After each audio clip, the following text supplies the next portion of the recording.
Well, g'day, Max here again. Welcome back to the shop. So this is part two in our flame spray video doing the axle housings, and so we're up to the stage now. We need to get the second one into the JFMT and get it machined up, finished, bearings on, and out the door. So let's crack on.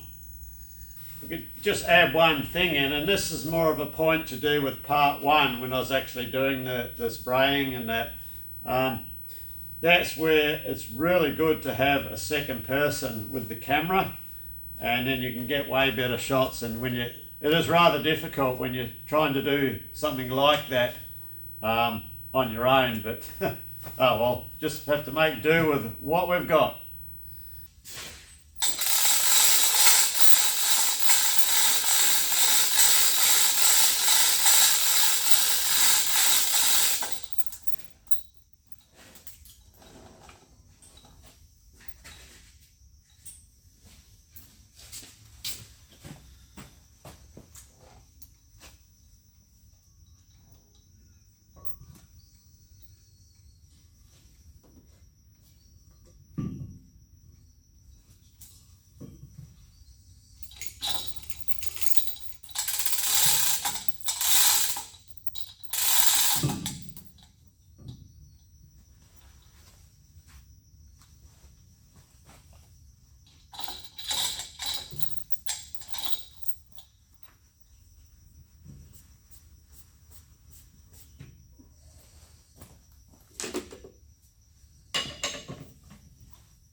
Okay.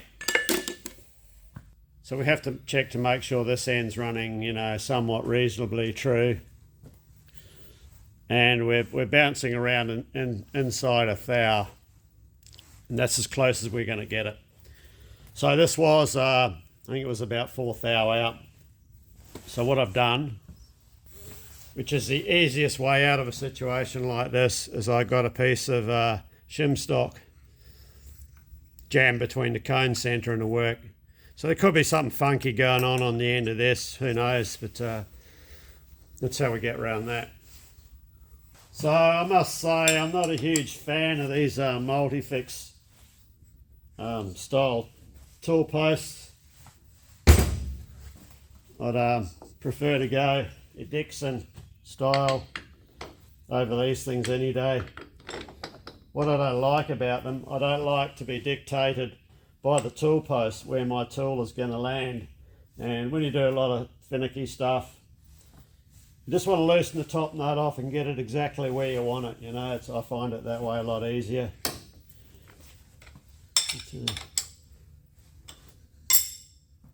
Right, I'll swap this tool out and get this tool in.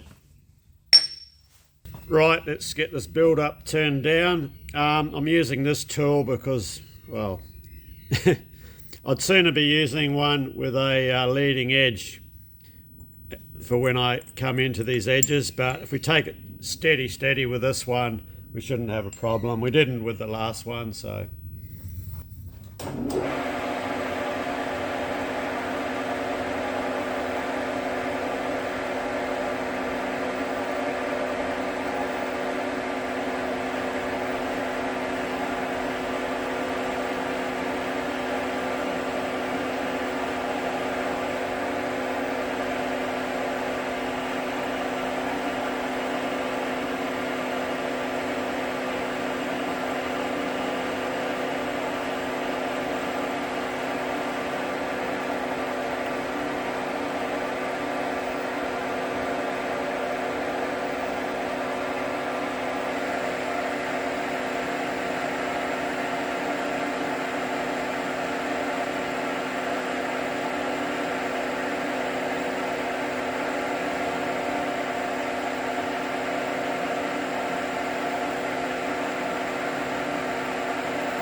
Okay, I just want to get a size before I go too far.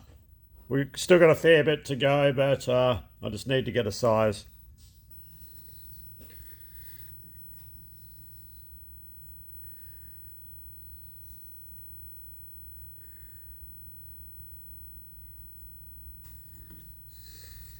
So we got just about 40 thou to go on our roughing pass with this tool. So, all right, we'll continue on.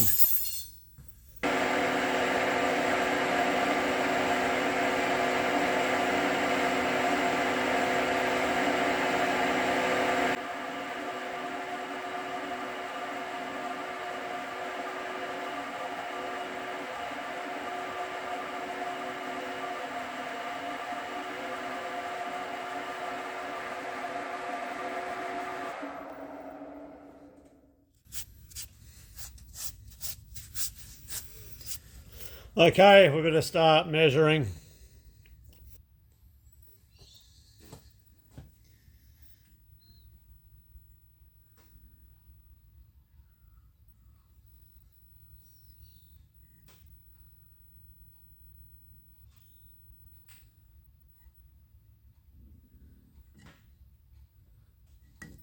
With 25 thou to go before we switch over to our finishing tool.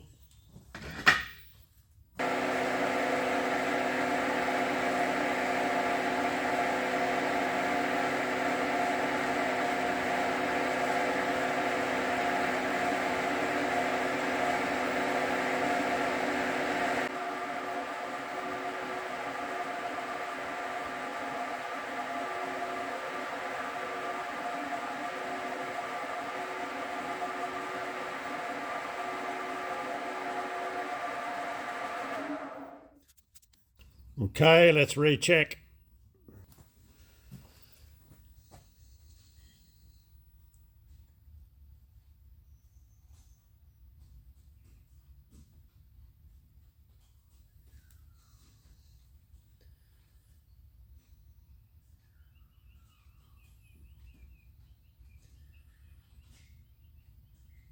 So we've got 8 thou to go before we're at finished size, so I'll switch out tools and take that with the Micro 100. It gives a better finish. So one thing I've got to be extremely careful of with this lathe is the cross slide dial here. On my other one that I'm used to, when I work in metric on that, the dial is graduated in diameter readings, and on this machine it's a direct reading dial, so you've got to make sure to remember only dial in half of what you actually need. But we're working in inches today, so hence that's why I've got the indicator there. We're working in inches because my micrometers that cover this diameter, I don't have a metric one, so we're just back to the old imperial. Plus if I did have a metric one, it wouldn't read 4 3/16. So we'd have to do some converting, wouldn't we? So let's get this tool swapped over.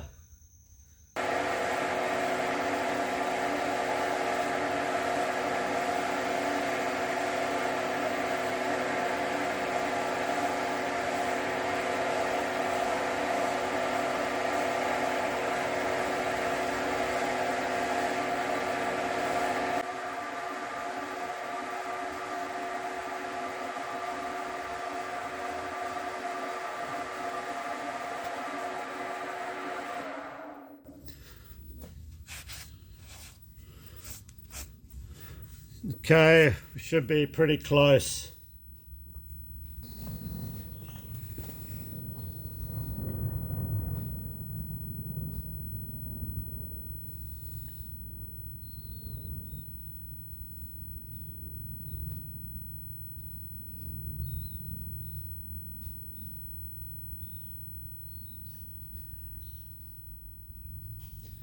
So we're 2.5 thou up on finished size.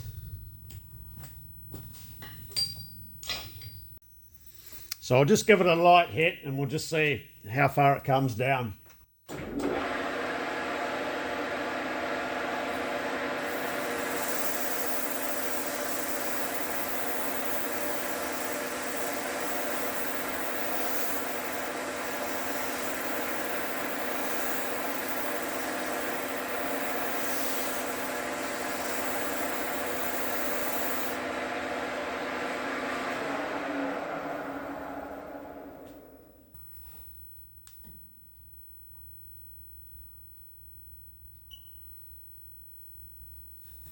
So let's go for it. Let's see how this thing goes, taking 1 thou off.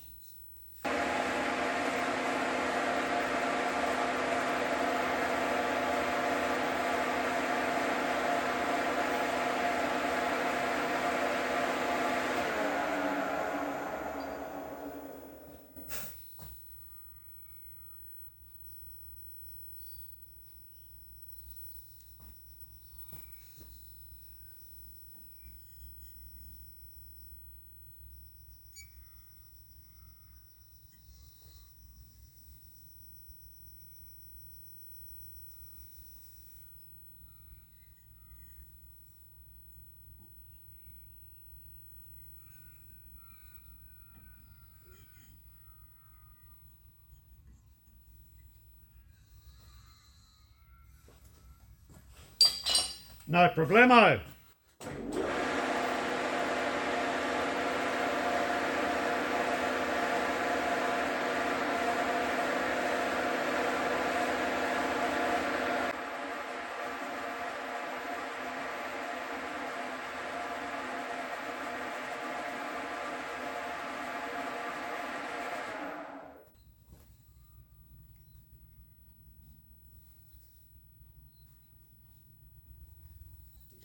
So we've got 1 thou to go to finish size.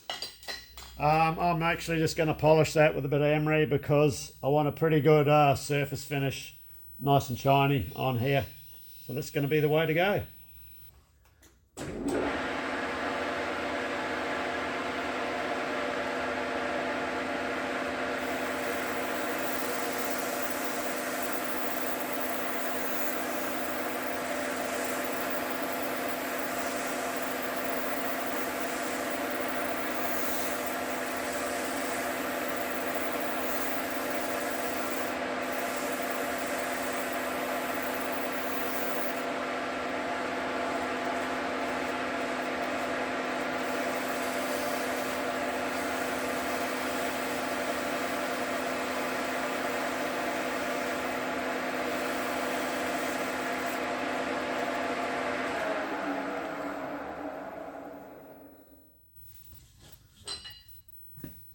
Shouldn't be far away now.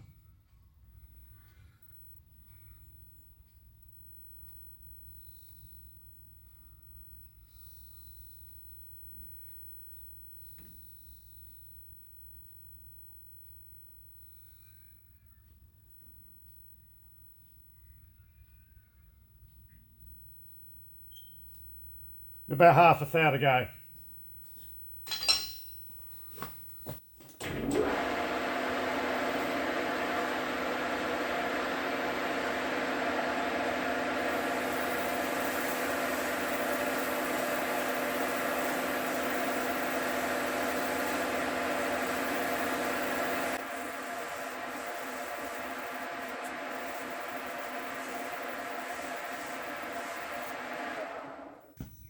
So after that quick polish,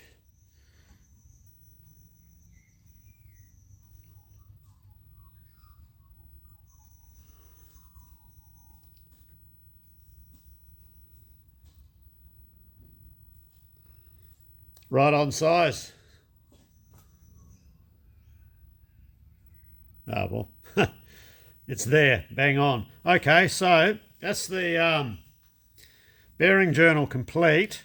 So we switch out tools now, and we have to take care of the wear on this face. So it's just a few thou that we have to machine off. This one it was actually 0.06 millimeters I did on the other one, and I'm guessing this one will probably be the same. So we've got to do that face, that face, that face, and just blend in the other two radiuses there. Then we can fit the bearings, and this job is done. We're going to use this tool here, and we'll blend or reprofile this face and this face. It's a different tool for this face. So the wear, it's only a small amount of wear in this area here, and that was caused by the bearing spinning on the worn shaft area. So we'll just retrue that up. Like the other option was to spray weld this as well, but that's quite tricky.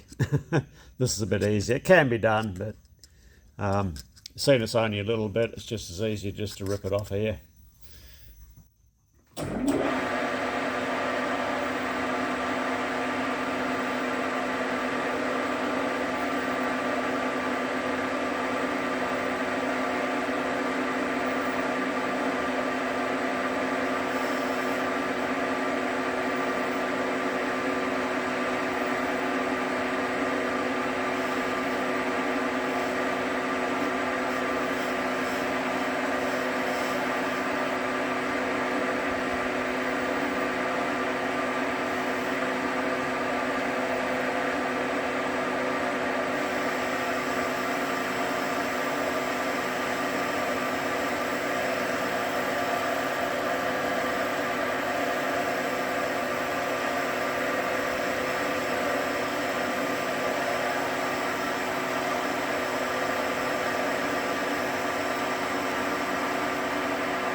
Right, I'll just double check that with a radius gauge.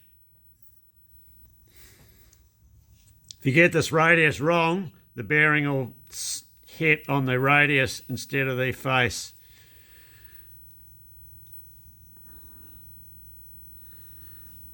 I've just got a fraction to take out right in the middle of it.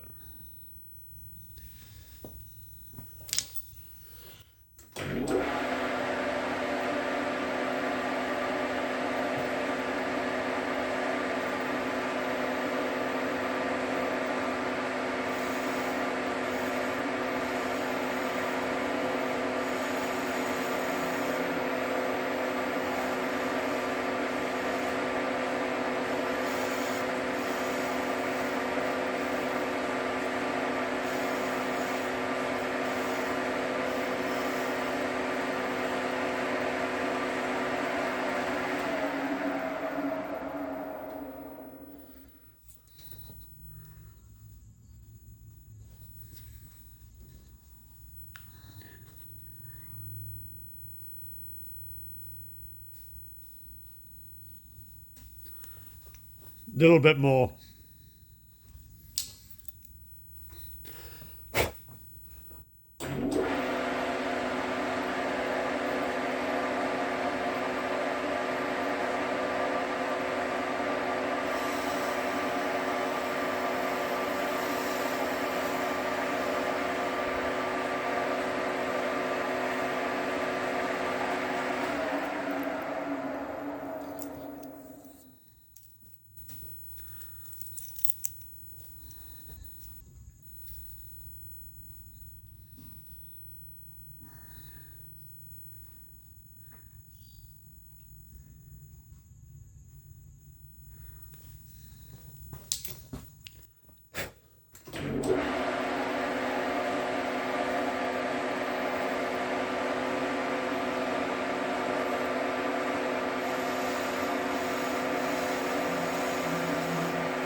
I think that's got it.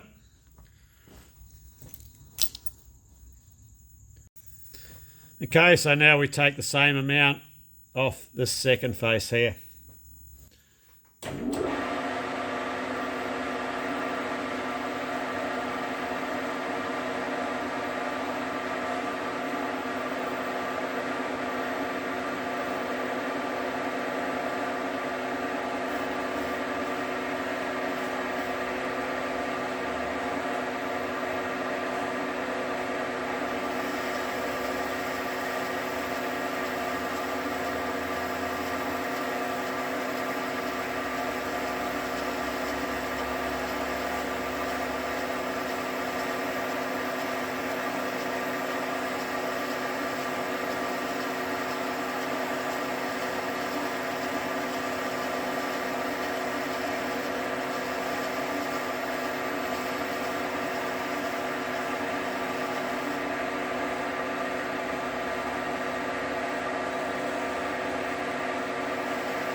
Okay, so that's just clearancing for the hub seal. So I'll switch tools now and we'll take the last shoulder, and that's the extra clearancing for the hub. Okay, swap our tools out so we can do the other area. Some of these old brazed carbide tools really come into their own with like repair work jobs like this. So this other area finishes on a 45-degree chamfer.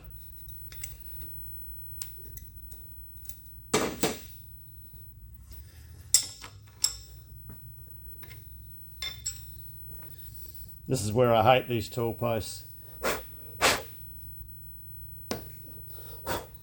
Some people love them, and I'm still looking for that reason. So I've got to line the tool up with the existing angle.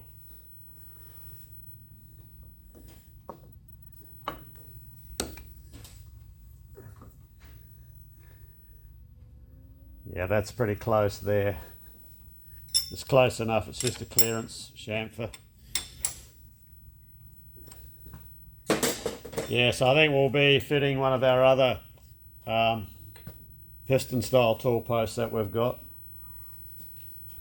We'll slow the lathe down a touch. I'll bring it back to 77 RPM.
Right, we'll get a measurement.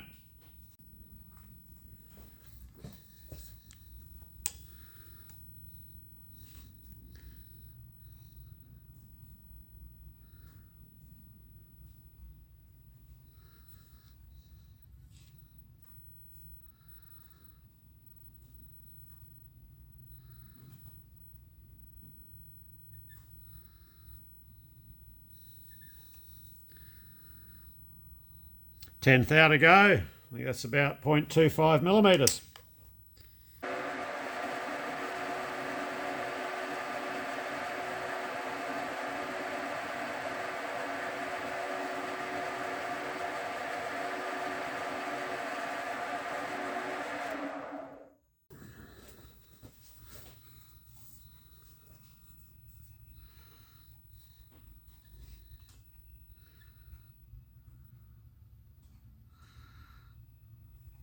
Right, that's right where we need to be. So I'll just break this edge with a file.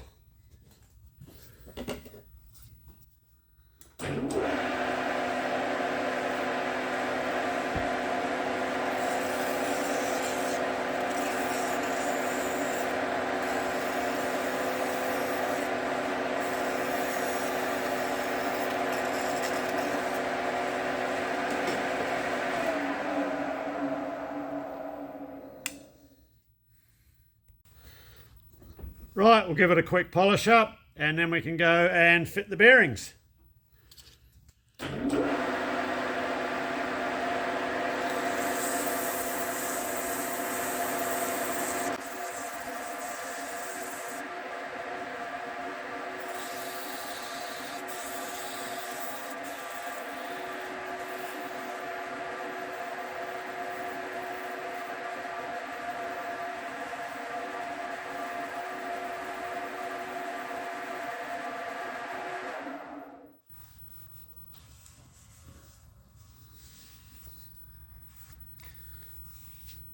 Yeah, there's a seal that goes over this area here, so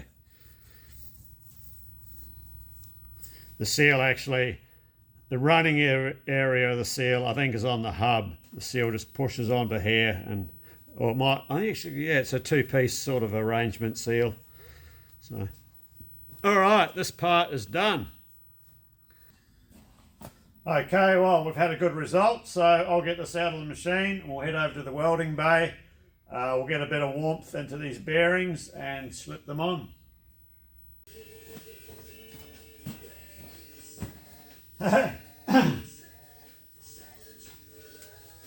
Old song on the radio there.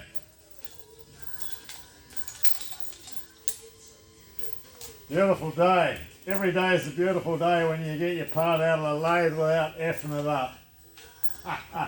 Especially on a Sunday.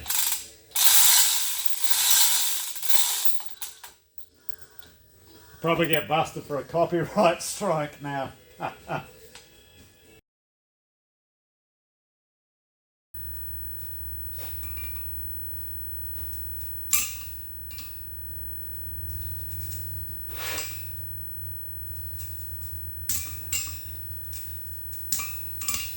Okay, so we'll get these in the cooker. We'll warm them up to about until they go on.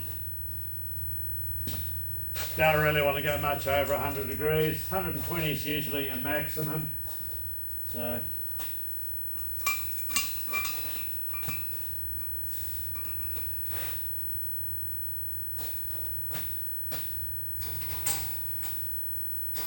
this if they'll fit.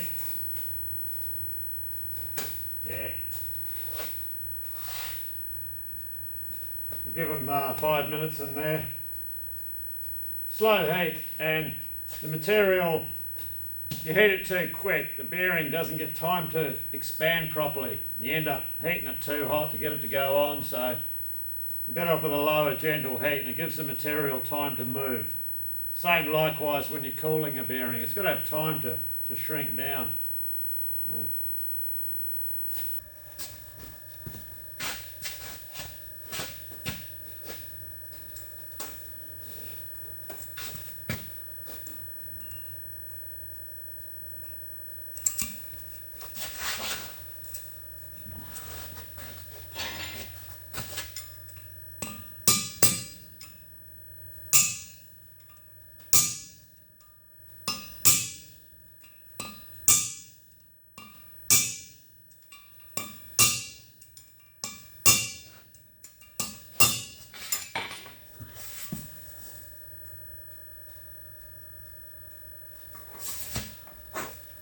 That's it.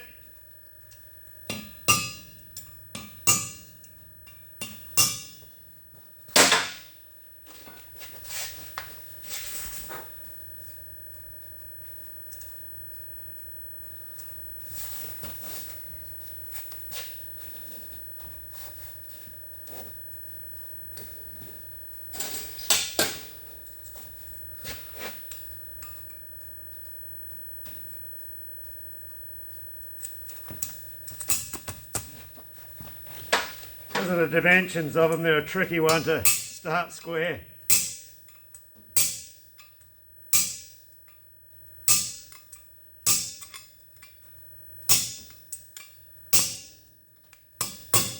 think we're there.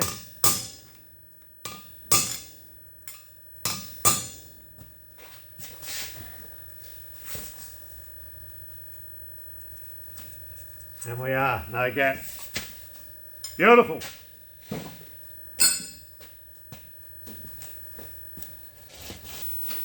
Oh, well, I think we'll finish this one up here. I guess the customer will be happy to get his spindles back.